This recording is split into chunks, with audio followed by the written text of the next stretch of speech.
la presse. Aujourd'hui, nous sommes devant le chemin de fer, l'historique. C'est parce que c'est notre lieu de travail. C'est des symboles. Et si on a des revendications, on ne peut faire que venir ici le poser parce que ça a débuté ici.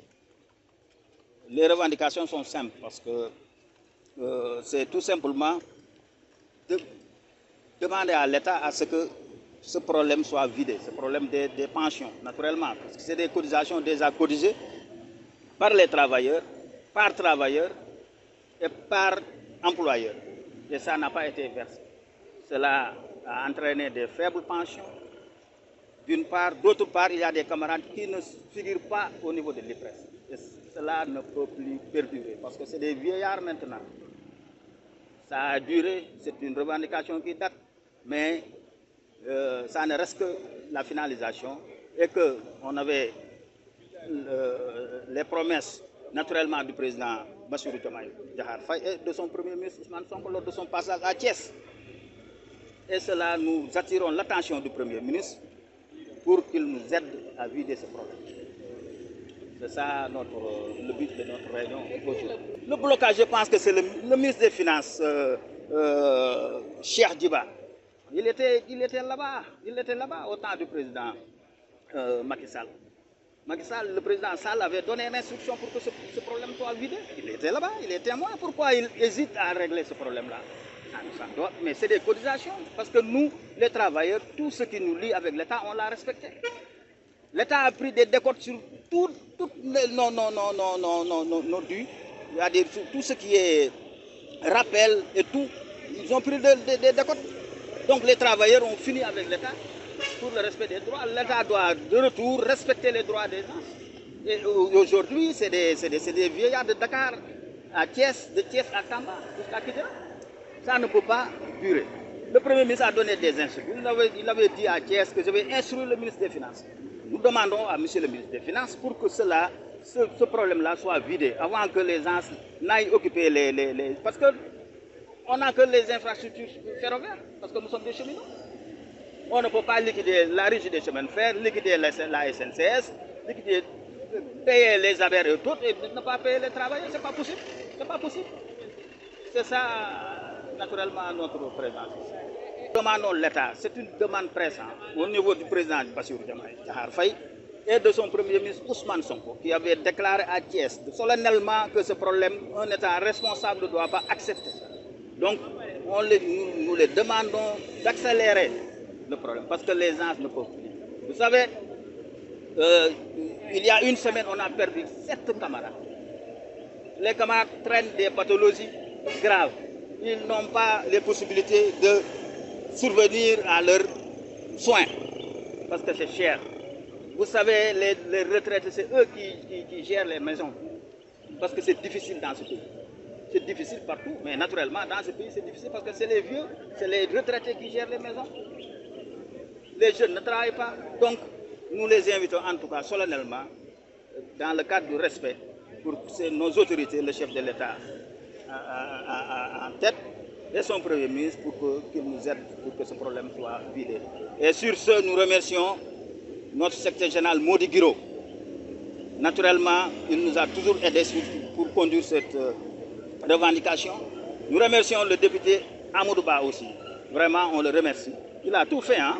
C'est son droit, mais quand même, c'est son devoir, mais quand même, il a tout fait. Il ne peut pas dépasser ce qu'il a fait. Bon, nous remercions aussi le directeur actuel des chemins de fer, Ibrahim Ba. Vraiment, c'est ça ce que je voulais dire. C'est des centaines. C'est des centaines. Il y a beaucoup de camarades qui ne peuvent pas percevoir leur cotisation d'IPRES. Parce que naturellement, il y a des erreurs, ils ne figurent pas au niveau de l'IPRES. Et les cotisations, je vous ai dit, les reversements des cotisations des travailleurs n'ont pas été respectés. Est-ce que vous avez contacté l'IPRES pour savoir les raisons? Si, on a fini avec l'IPRES. Ce que nous attendons aujourd'hui, c'est le paiement. D'ouvrir des commissions pour qu'on fasse les paiements pour le travail. On a fini, depuis 2021, on s'est réunis avec l'IPRES, on a tiré toutes les grandes lignes de ce problème. waaw xeex bi dafa am la ñu naqari ndax dañoo arrêté woon sa plan d'action la bu ñu yoroon ñu arrêté ko bi ñu ko arrêté ndax danoo amoon yaakaar ci nguur gu bees gi ndax premier ministre Ousmane Sonko dafa ñëw fii à Thiès am lu mu wax daan ni un état responsable du bàyyi mukk lu mel nii ay mag yu liggéey ba retraité kenn verserul leen seen cotisation IPRES kenn fay leen seen pension bi mu waxee loolu nag mais ñun ñëpp la suñ xel dal gars yi arrêté plan d'action bi nii nan bàyyi ah comme premier ministre bi wax na incha allah ragal naa ni dans peu de temps dina ko wax nee na dina instruire ministre des finances pour que rapidement mu régler affaire bi ak IPRES woo ñu fay ñu mu jeex. waaw boobu ba léegi gisuñu dara ndax El Malick bi mu nekk ministre du transport recevoir nañu bi ñuy waxtaanee lu mu wax bu ministre des finances yeexee sax moom dina jël ci budget mu régler suñu situation bi yàlla def quelques mois après bi ñuy xaar ñu yóbbu ko assemblée nationale mu nekk président assemblée nationale mais warul woon a bàyyi am na lu mu waxoon ak les travailleurs les cheminots mais da ko waroon a continuer mais warul dem assemblée rek daan ñuy fàtte c'est pas normal même bi mu demee assemblée ñu bind nañ ko leer remercier ko ni ko ah yàlla dogal ñu fal la ah mais waru ñoo fàtte mu fàtte ñu El Malick Ndiaye daf ñu fàtte complètement bi ñu demaatee kii fi nekk Yankhoba Diémé le ministre Yankhoba Diémé daal ñuy recevoir bi ñuy recevoir waxtaan ak ñun vraiment ñu wax dëgg yàlla ak ces sous-directeurs yëpp ñu daje bi ñu dajee waxtaan nañu ba juboo mu wax ñoom ñëpp d'accord nañ ni lii dañ leen a tooñ lii àq la ma xamal leen àq boobu nag baaxul àq boobu tax day freiner réew mi carrément baaxul ay honnêtes travailleurs ñu liggéey ba retraité ñii dem nañu IPRES ñu leen wax dëgg yàlla cotiser ñu leen dara ñii 50 leen versé ñii ñu versé leen 10 ans kooku ban pension ngay am doo am dara léegi bi ñu waxtaanee ñu ni ñoom léegi dinañ ko régler Yankhoba Diémé loolu la wax à l'approche de la tabaski bi ak tabaski desee ñaari fan ñëw na fii Thiès ci gare bi mu ñëwee mënuñu affaire bi bougé na tuutee ci des bu soobee yàlla buñ tabaskee bu noppi dinaa leen woo ñu waxtaan ñu finaliser mais ban tabaski ba léegi kañ la léegi mat ñaari weer kenn gisu ko mais loolu baaxul loolu war ay nit la ay mag yi jëm tas yaakaar ay mag la mais loolu jaaduwul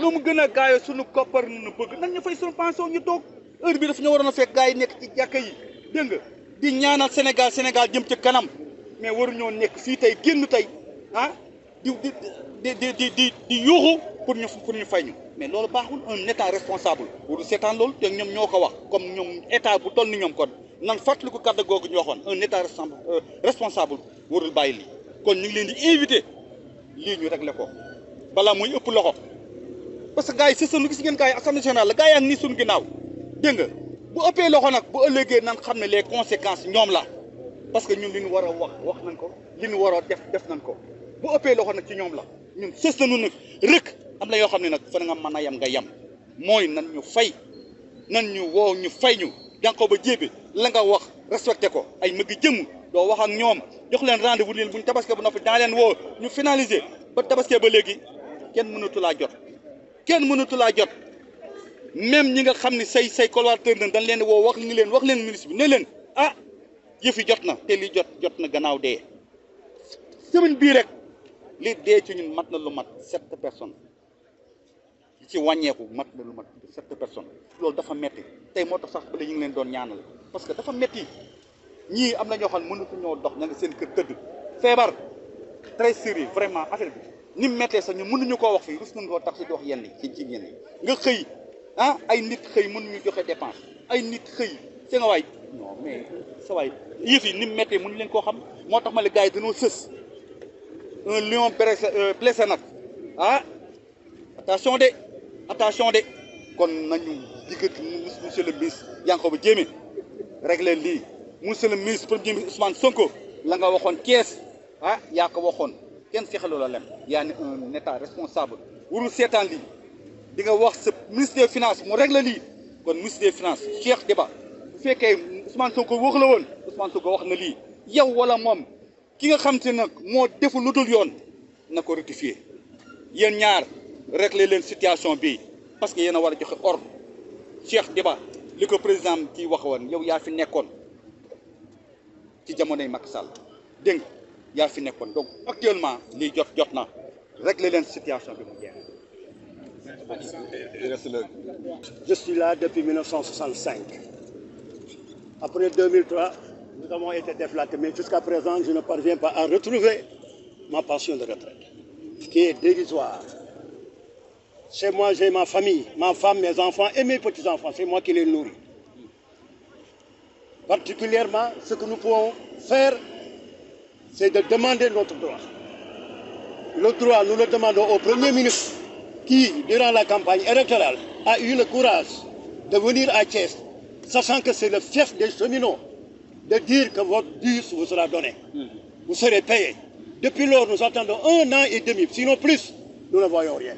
Est-ce qu'il faut croire à ces hommes politiques, oui ou non? Camarades, nous nous désolons de cette situation. Monsieur le Président de la République, c'est vous qui avez nommé ce Premier ministre. Son ministre, M. Yankhoba Diattara, Yankhoba Diémé, excusez-moi, qui nous a reçus plus de 3 fois, 4 fois, 5 fois dans son bureau, nous a promis, après la Tabaski, de régler cette situation. Nous avons patienté. Il nous a dit une deuxième fois, après le Magal de Touba, vous aurez aussi. Nous nous approchons du Gamou de Tiaoul. Et particulièrement, ils veulent faire circuler les trains. Ça, c'est très important. Donner ce qu'il faut aux cheminots. Ça fait plus de 20 ans que collègues dans un pays démocratique. Normalement, nous ne le pouvons le pas. Parce que vous avez bien dit, monsieur le Premier ministre, que le pays n'est pas un pays demandeur. Bien que fièrement, c'est ce que nous demandons. Nous demandons à votre gouvernement de bien se passer dans cette situation. Particulièrement, monsieur le ministre des Finances. Monsieur le ministre des Finances, qui, pour un seul mot, devait pouvoir régler cette situation. Il nous l'a toujours promis. Je vous remercie.